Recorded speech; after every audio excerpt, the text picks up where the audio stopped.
Selalu ada makna dalam setiap tindak laku manusia. Wajar, karena setiap tindak laku manusia selalu menunjukkan keberpihakan dan berakhir pada pertanggungjawaban. Jika kata dan tindakan menggambarkan makna, demikian pula dengan diam.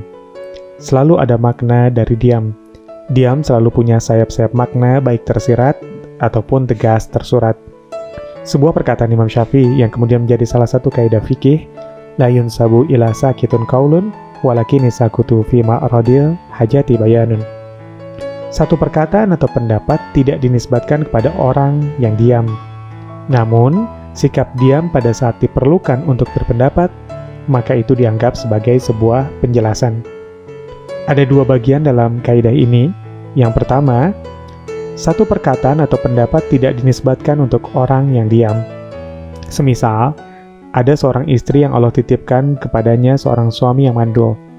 Bertahun lamanya, sang istri diam, tidak mengungkapkan apapun tentang kondisi suaminya.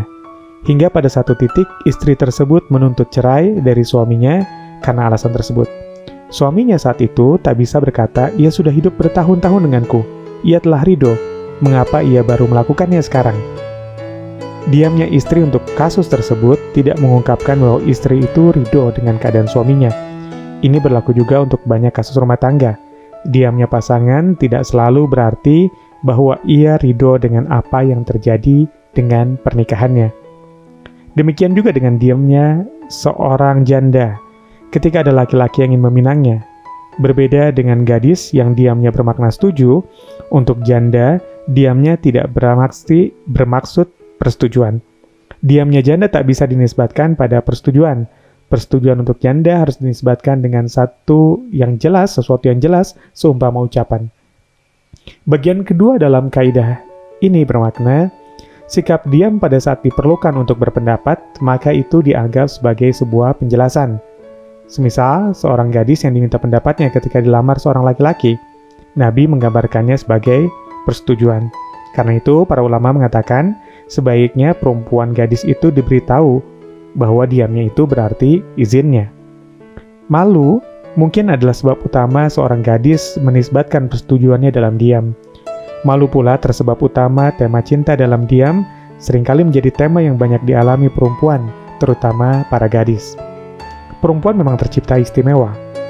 Konon, dalam riset-riset ilmiah, salah satu sebab perempuan lebih banyak bicara dibandingkan laki-laki adalah karena memang otaknya berbeda dengan otak laki-laki.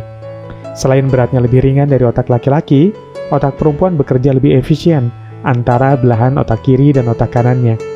Jika kerja otak laki-laki didominasi oleh salah satu belahan otaknya saja, otak perempuan bekerja secara simultan antara otak kiri dan otak kanan. Inilah sebab perempuan mengungkapkan lebih banyak kata dibanding lelaki setiap harinya. Jembatan otak, corpus callosum, yang memisahkan belahan otak kiri dan kanan terbentuk lebih terjalin pada otak perempuan dibanding laki-laki.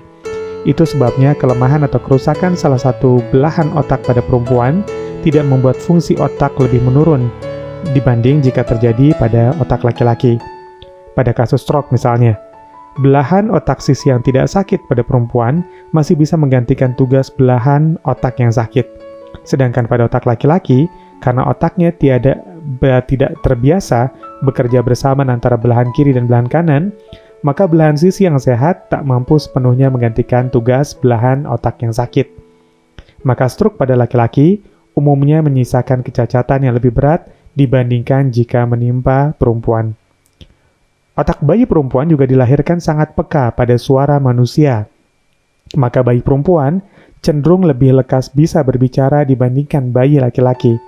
Kemampuan berbahasa dan berbicara perempuan melebihi yang laki-laki miliki. Masuk akal jika perempuan memang menguasai bidang pekerjaan yang mengutamakan berbicara. Lalu, jika perempuan memiliki kelebihan memproses pendengarannya dengan kedua belah otak sekaligus, semestinya perempuan lebih mampu menyimak dan mendengarkan dengan lebih baik, karena lebih kompleks.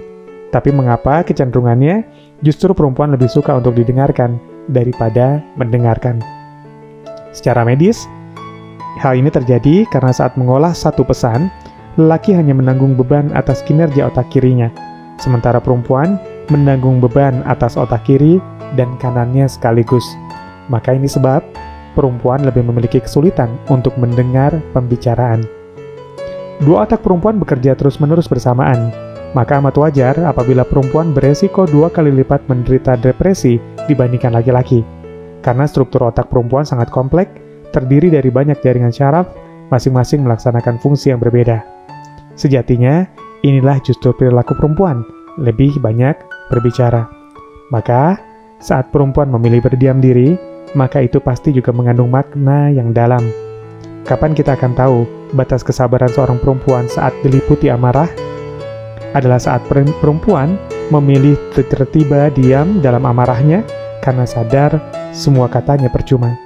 Kapan kita dapat tahu bahwa perempuan mencintai dengan sangat lelaki yang mencoba meminangnya? Adalah saat perempuan terdiam dan mengganti kata dengan senyum, tipis berselimut mata berkaca dan derap jantung tak menentu.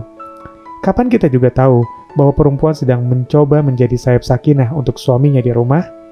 Adalah saat ia memilih terdiam dan menggantinya dengan senyum tanpa kata setiba suami di rumah.